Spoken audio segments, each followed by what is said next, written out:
A few years after his family crossed the border from Mexico in 2004, he called the cops to report his father for beating his mom.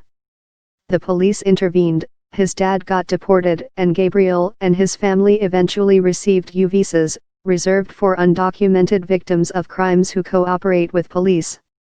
Last summer, Gabriel found himself in another domestic violence situation when his wife became violent during an argument, punching him several times while he was driving with one of his nephews in the car.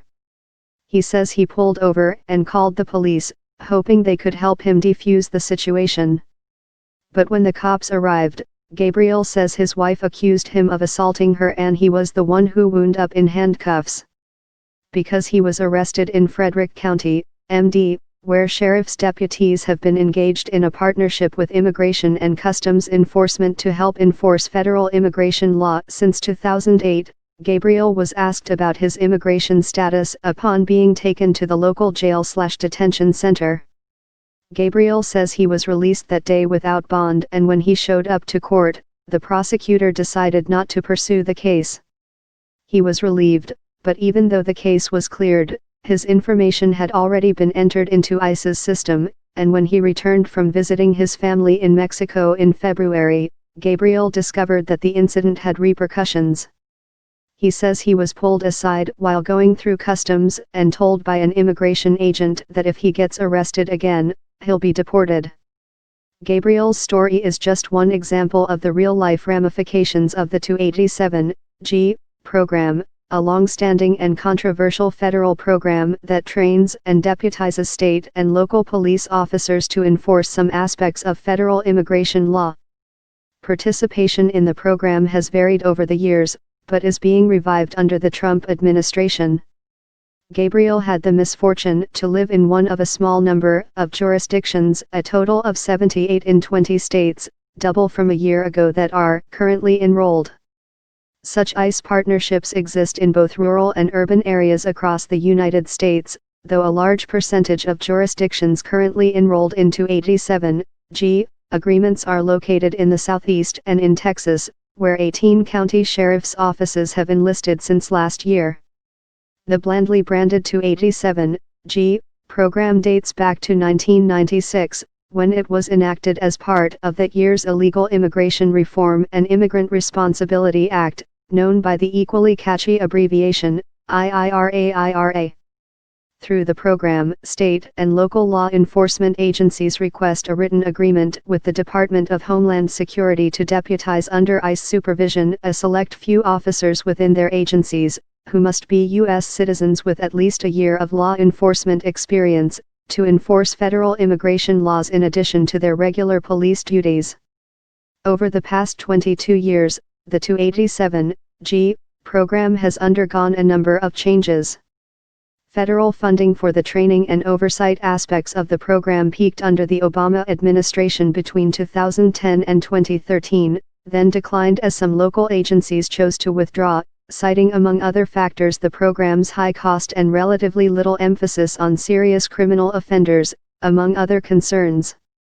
Historically, there have been three types of 287G agreements: the task force model, which allowed deputized officers to question and arrest alleged non-citizens who they encounter during the course of their daily police activities; the jail enforcement model, under which deputized officers may only interrogate and initiate removal proceedings for suspected non-citizens who've been arrested on other charges; and the hybrid model, which combined aspects of both.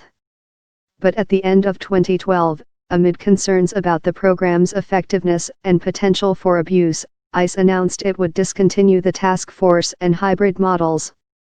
To the relief of some 287G opponents, that decision has remained in place under the Trump administration. All of ICE's current 287G agreements now operate under the jail enforcement model. While proponents of the program insist it primarily targets serious criminals or threats to national security, various reviews of the program's implementation over the years have found that not to be the case, including an oft-cited 2011 report by the nonpartisan think tank Migration Policy Institute, which concluded that about half of 287G activity involves non-citizens arrested for misdemeanors and traffic offenses. For some police agencies, however, the program seemed to provide both permission and the tools necessary to pursue their anti-immigrant agendas. ICE was forced to sever ties with Arizona's Maricopa County Sheriff's Office when a Justice Department investigation found that, after entering a 287G agreement, deputies of notorious former Sheriff Joe Arpaio had engaged in a pattern of constitutional violations, including racial profiling. ICE terminated an agreement with the Sheriff's Office in Alamance County, North Carolina, after a separate investigation found evidence of similar practices directed against Latinos.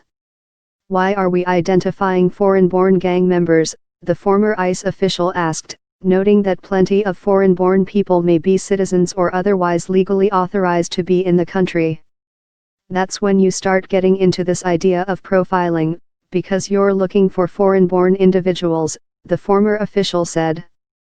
The program has also proven to be ripe for political exploitation, with a large majority of 287G partnerships being pursued by sheriffs, generally an elected position. The former ICE official told NewsPulse News that the agency had been considering ways to make the 287G vetting process stricter, more transparent, and less vulnerable to political exploitation or racial bias, but the project ended with the Obama administration.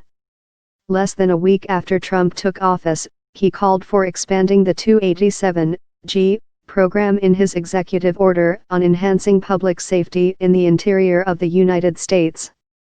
During a panel discussion at the Justice Department last week, Natalie Asher, Assistant Director of ICE's Enforcement and Removal Field Operations, promoted the recent growth of 287G and plans for further expansion. With her on the dais was a small group of sheriffs touting their own jurisdiction's success with the program. Among them was Sheriff Chuck Jenkins of Frederick, MD, where Bernardo Gabriel was arrested. Jenkins called 287G a flawless program, and stated that in the 10 years his department had been collaborating with ICE, he hadn't received a single complaint of racial profiling. Nick Steiner, Legal and Public Policy Counsel of the ACLU of Maryland, said the lack of transparency around 287G has made it difficult to track complaints of racial profiling against the Frederick County Sheriff's Office, but the idea that there have been none is just beyond belief. Now the case is back in Maryland District Court, where Jenkins and county officials are claiming that they should not be held liable for Santos's unlawful arrest and subsequent 37 days in jail. Attorneys for Santos argue that her arrest was the result of the county's 287G program.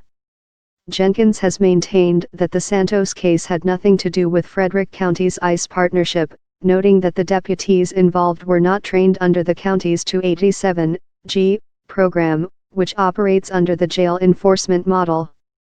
But attorneys for Santos have argued that her arrest is proof that the program leads to racial profiling. Last year, University of Tampa economics professor Michael Kuhn published the results of a study that examined the impact of Frederick County's 287G agreement after it took effect in 2008. The study compared the monthly arrest rates from 2006 to 2014 for whites, blacks, and Hispanics by the Frederick County Sheriff's Office and for the Frederick City Police Department, which is not engaged in a partnership with ICE. While Frederick County's Hispanic population actually grew during that time period, Kuhn found that arrests of Hispanics by both city police and sheriff's deputies significantly decreased relative to arrests of blacks and whites.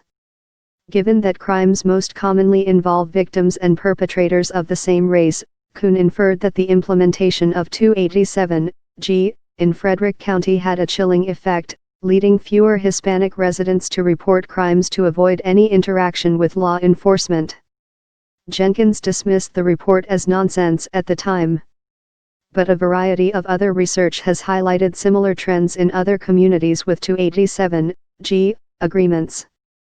One study by the University of North Carolina School of Law and the ACLU of North Carolina found that, among other issues, the implementation of 287G programs in North Carolina had resulted in a fear of law enforcement that causes immigrant communities to refrain from reporting crimes, thereby compromising public safety for immigrants and citizens alike.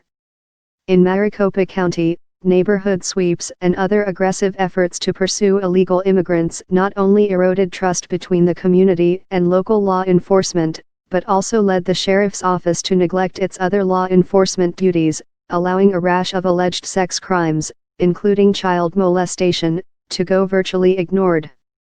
Of course, Maricopa is one of, if not the most, extreme example of 287G gone wrong. Supporters of the program insist racial profiling is generally not a problem.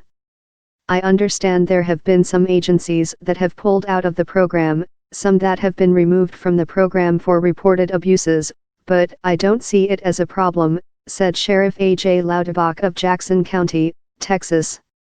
Louderback, who participated in last week's panel, is one of 18 Texas county sheriffs who launched 287G partnerships with ICE last year. He praised the program as in the best interest of public safety. Jonathan Thompson, head of the National Sheriff's Association, also dismissed the idea that there's any link between 287G agreements and racial profiling, suggesting reports associating the program with such abuses amount to someone trying to make story out of something that doesn't exist. There's always going to be abuses of any system, whether it's news reporting or law enforcement, Thompson told News Pulse News. It's very clear in every agreement that they sign what the expectations are. They have to follow the laws and the Constitution. Asked to comment on ICE's current effort to expand 287G partnerships with state and local law enforcement, Maricopa County Sheriff Paul Penzone, who unseated Arpaio after 24 years last fall, acknowledged the potential public safety benefits of sharing resources with a federal agency like ICE, but emphasized the need for local law enforcement agencies to stay true to our individual missions with an unwavering commitment to lawful practices. Unlike Penzone, Sheriff Terry Johnson of North Carolina's Alamance County is eager to rejoin the program 5 years after he and his office had their 287G agreement terminated over allegations of racial profiling. Asked at last week's panel about Alamance County and other jurisdictions that may seek to resurrect 287G agreements, ICE's Asher did not address any specific jurisdictions but insisted that ICE takes very seriously any misconduct and we do not promote racial profiling. But the former ICE official predicted that, without imposing a more stringent vetting system, any effort to expand 287G amid the current climate would absolutely attract more sheriffs and other law enforcement leaders who seek to exploit the program for their own personal bias or political gains, and warned ICE leaders to be cautious as they recruit new partners. If you start seeing a flurry of 287G requests, I think you have a responsibility to the community, to the greater community, to ensure that they're entering into this agreement for the right reasons, to go after actual criminal threats to society, criminal threats to the community at large, and not to profile. For Bernardo Gabriel, his experience has forced him to think twice if I want to call the cops for help again. Who is going to get arrested, me or the actual offender?